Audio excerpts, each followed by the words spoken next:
Yes, for the boot camp. I saw the boot camp. I didn't think they were going to say yes to the boot camp. Okay, I'm back live. I'm back live.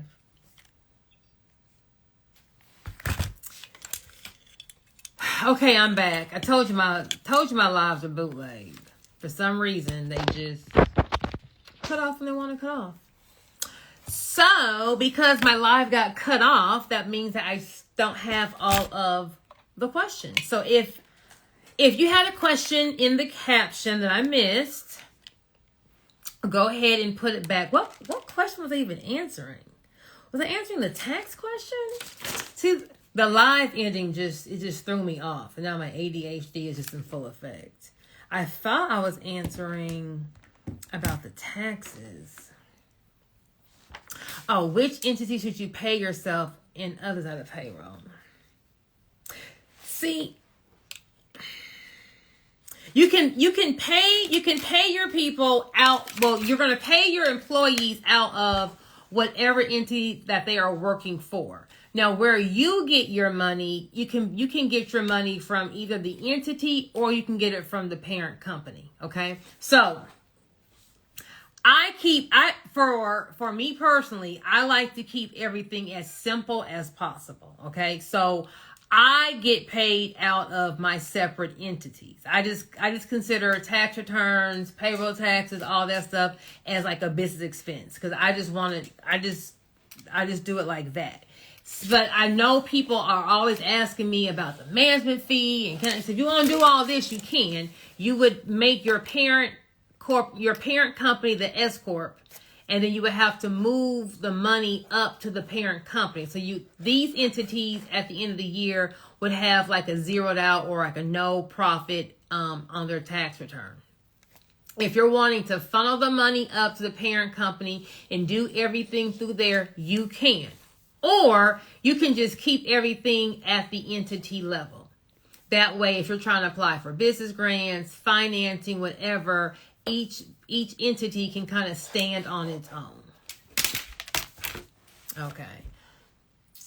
If I have assets that has a mortgage on them, does that mean I'm unable to get a holding company? Would I just get business insurance? So if you have a mortgage on it, one, you don't own it. Two, you can't lose it because it's not yours. So if I own a home and I'm paying a mortgage on it, and I get in a car accident and kill someone, and someone tries to take my home, Bank of America would say, hey girl, she don't own the home. Yeah, she put some money down, she's paying a mortgage, but we own the home, so you can't touch it. Okay, so there's no need to transfer that asset, number one. Number two, the bank is not going to let you move that asset because your holding company probably is not going to be credit worthy to take over that loan. So can you form a holding company? You can still form a holding company. Whether you want the holding company to own the assets, you want the holding company to own your trademark, there's no requirement as to who can form a holding company. Now, as far as putting the asset in the holding company, having a lease agreement and all of that, you won't be able to do that, but you won't lose the asset because you don't own the asset. Now, as soon as you pay off that home, then you need to work about getting that property out of your name and into a holding company. Thank you, Miss I am in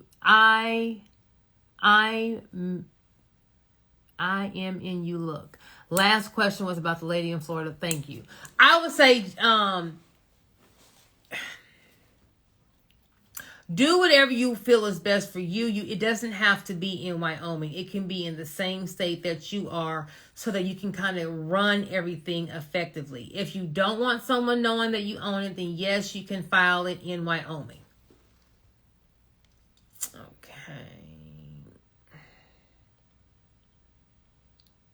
This is over. Okay, if this is overwhelming, I don't want to overwhelm you. I'm just trying to give you different options. But like I always say, keep it as simple as possible. Like all this stuff, like it looks good on paper, and we got the zig and the zag and all that. Make it to whatever you feel comfortable with. Okay, so if you're like I like this structure a lot. I like just, hey, we got a whole bunch of LLCs and ain't nothing hooked together and I'm running it just fine. Okay, so whatever you feel is best for you, then, just do that. There's nothing wrong as long as we're protected. Okay, as far as grants, maybe just have this grant question up in here. If I get $10,000 for a grant, I know it doesn't have to be paid back. Do I get taxed on that $10,000? Technically, yes. But if you get a grant, you're supposed to be using the grant for expenses to grow your business. So the grant will be classified as income, but you're going to be using expenses or using that grant money to pay things for the business, which will be an expense.